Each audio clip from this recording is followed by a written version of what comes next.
நல்லா ஆவி பறக்க பறக்க இட்லி சுட்டு, இந்த மாரி மீன் குழம்பு செஞ்சு சாப்பிட்டு பாருங்களேன். சும்மா அட்டகாசமா இருக்கும். ஷீலா மீன் குழம்பு. பார்த்துடலாமா? ஃபர்ஸ்ட்டு மசாலா வறுத்துடலாம். 2 டேபிள் ஸ்பூன் மல்லி சேர்த்துட்டு சிம்லயே வறுங்க. மல்லி நல்லா வறுபட்டுருச்சு. கூடவே 1/2 டீஸ்பூன் சீரகம், 1/2 டீஸ்பூன் வெந்தயம் சேர்த்து சிம்லயே வறுங்க. வாசனை வர அளவுக்கு நல்லா வறுத்துட்டு மிக்ஸி ஜாருக்கு மாட்டி நைஸா அரைச்சிக்கலாம். அதே பேன்ல 1 டேபிள் ஸ்பூன் எண்ணெய் சேர்த்து நல்லா சூடானதும் ஒரு மீடியம் சைஸ் வெங்காயம், 4 வரமிளகாய் சேர்த்து நல்லா வதக்குங்க.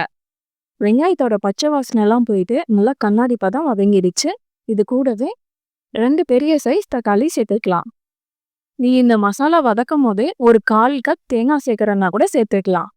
தக்காளி நல்லா வதங்கிடுச்சு. கூடவே ஒரு 1/2 ஸ்பூன் மிளகு சேர்த்து நல்லா கலந்துட்டு சூடாறுனதும் நைஸா அரைச்சிக்கலாம்.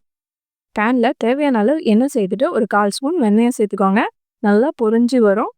ஒரு 10 பல் பூண்டை தட்டிட்டு சேர்த்துக்கலாம். 2 கொத்து கருவேப்பிலை சேர்த்துட்டு பூண்டோட கலர் மாறுற வரைக்கும் வதக்குங்க. நல்லா வதங்கிடுச்சு. இப்போ ஒரு மீடியம் சைஸ் வெங்காயம், 2 வரமிளகாய் சேர்த்துக்கலாம். வெங்காயம், பூண்டு எல்லாமே நல்லா வதங்கிடுச்சு. அரைச்ச மசாலா பேஸ்ட் சேர்த்துக்கலாம். எண்ணெயிலேயே மசாலா பேஸ்ட் ஒரு 2 நிமிஷம் நல்லா வதக்கிட்டு கூடவே மசாலா தூள் சேர்த்துக்கலாம். 1 டேபிள் ஸ்பூன் குழம்பு மிளகாத்தூள், 1/4 ஸ்பூன் மஞ்சத்தூள், 1/2 ஸ்பூன் தனியாத்தூள் சேர்த்து நல்லா கலந்துட்டு எலுமிச்சம்பழ சைஸ் புளியை ஃபஸ்ட்டே ஊற வச்சுட்டேன். நல்லா கரைச்சிட்டு இந்த மசாலா பேஸ்ட் கூடவே சேர்த்துக்கலாம். குழம்புக்கு தேவையான அளவு தண்ணி சேர்த்து நல்லா கலந்துட்டு ஹை ஃப்ளேமில் வச்சு நல்லா கொதிக்க விடுங்க. மீன் குழம்பு நல்லா சுட சுட சாப்பிட்றத விட அடுத்த நாள் சாப்பிடும் போது இன்னும் டேஸ்ட் சூப்பராக இருக்கும். குழம்பு நல்லா கொதிக்க ஆரம்பிச்சிருச்சு. தேவையான அளவு உப்பு சேர்த்துட்டு மூடி வச்சிடலாம்.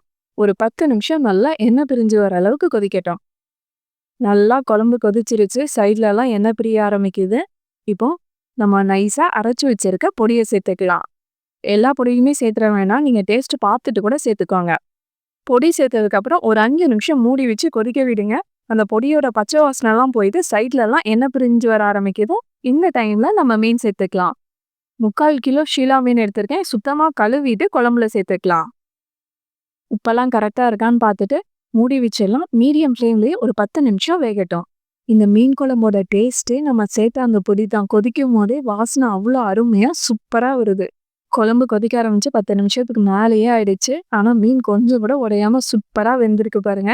கடைசியாக பொடியாக நறுக்கின மல்லி இலை தூவி நல்லா கலந்துட்டு அவ்வளோதான், ஸ்டவ் ஆஃப் பண்ணிடலாம்.